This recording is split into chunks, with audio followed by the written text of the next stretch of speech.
Hi viewers, welcome to our channel. ప్రస్తుతం మనతో పాటు ఇమ్మంది రామారావు గారు సీనియర్ జర్నలిస్ట్ ఉన్నారు. వారితో ఒకసారి మాట్లాడదాం. సార్ నమస్కారం. నమస్తే బాబు. సార్, టాలీవుడ్ ఇండస్ట్రీలో కృష్ణుడి పాత్ర అని పేరు చెప్పగానే సార్ మనకి ఎన్టీ రామారావు గారి పేరు మాత్రమే గుర్తుకొస్తుంది సార్. అంతగా ఆయన కృష్ణుడి పాత్రలో ఎన్నో సినిమాలు ఒదిగిపోయారు కూడా.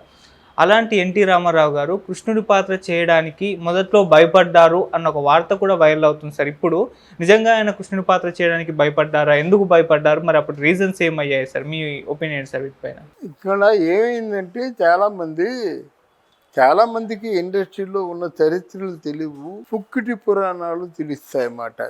అలాగే ఊహించి చెప్పేస్తుంటారు అంతా. ఇది నాకు స్వయంగా మాయాబజార్ చిత్రంలో అసోసియేట్ డైరెక్టర్గా ఉన్న కమలాకర కామేశ్వరరావు గారు చెప్పిన మాటలు నీతో చెప్తున్నాను. మాయాబజార్ అప్పటికి కృష్ణుడు పాత్రలకి పెట్టింది పేరు రఘురామయ్య, సిఎస్ఆర్ ఆంజనేయులు.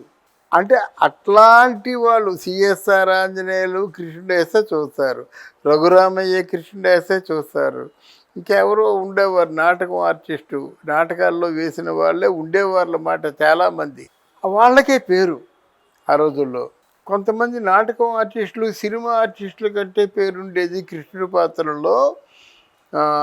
వాళ్ళే రఘురామయ్య, పేసపాటి నరసింహమూర్తి, షణ్ముఖ ఆంజనేయులు, కొచ్చెర్లకోట సత్యనారాయణ, వీళ్ళందరూ ఉండేవారన్నమాట రంగస్థల నటులు.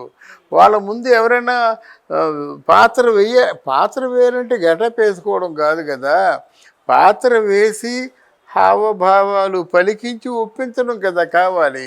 అవును. ఈ మన ఎన్టీ రామారావు గారికి వీళ్ళందరూ కూడా ఆరాధ్యులు మాట.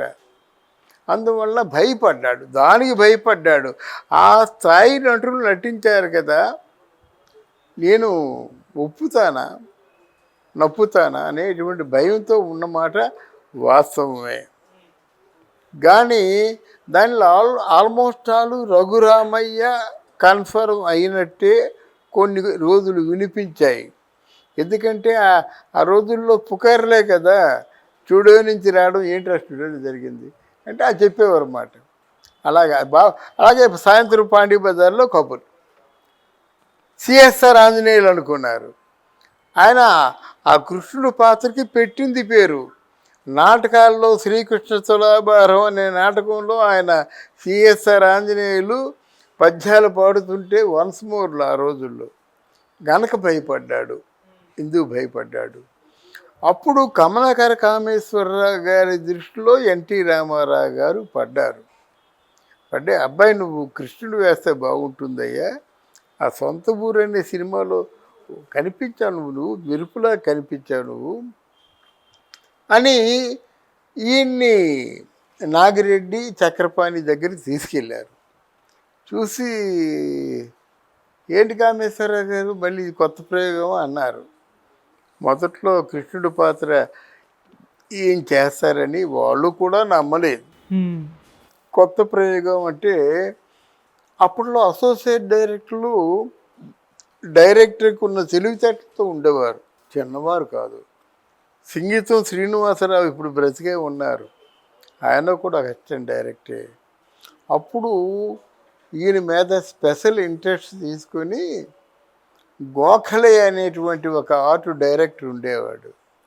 ఎన్టీ రామారావు గారు ముఖానికి కిరీటం తగిలించి చూస్తే ఎలాగుంటుంది అని ముందు ప్రయత్నం, అంటే ఆ ప్రయత్నం చేశారు. అద్భుతంగా ఉంది, కనుముక్కు తీరు బాగుంది, ఆ కిరీటం అంత ఆ జాలు పడడం కానీ ఇదంతా కూడా చూసి ఆ బొమ్మను చూసి చాలామంది చాలా బాగుంది అన్నమాట. అప్పుడు పీతాంబరం అనుకుంటాను, పీతాంబరమో ఎవరో, అప్పుడు పీతాంబరం వచ్చాడో రాలేదో తెలీదు. కానీ బహుశా ఆ రోజుల్లో పెద్ద మేకప్ అని ఎవరంటే హరిబాబు. వాళ్ళు మేకప్ చేసి ఆయన్ని గెటప్ వేసి ఆహార్యం అంతా ఇచ్చి మొత్తం చూపించడానికి తీసుకొచ్చారన్నమాట. అప్పుడు మరీ మహానటి అంత డ్రమటిక్గా కాదు, కానీ అప్పుడు నాగిరెడ్డి చక్రపాణికి చూసి మాట్లాడలేకపోయారు, కాసేపు స్తబ్దతగా ఉండిపోయారు అన్నమాట. ఆ తర్వాత కమలాకర కామేశ్వర గారు పొంగిపోయినారు అన్నమాట. పొంగిపోయి ఆయనకి మంచి వాచక స్పష్టంగా ఉండడం, ఏమీ భయపడొద్దు, అలాగా చూస్తూ ఉండి అంతే, ఇంకేం అవసరం లేదని కొన్ని డైరెక్టోరియల్ మెలకువలు చెప్పి వచ్చేసరికి సెట్లోకి వచ్చేసరికి ఏముంది, ఆయన ప్రత్యేకంగా కనిపిస్తున్నాడు సెట్లో. ఒక కృష్ణుడు విగ్రహం పెట్టినట్టుగా అందరూ ఫీల్ అయ్యారు. మనిషి ఉన్నట్టుగా లేడు, ఆయన చూస్తుంటే ఒక విగ్రహం పెట్టారని ఫీల్ అయ్యారు అన్నమాట.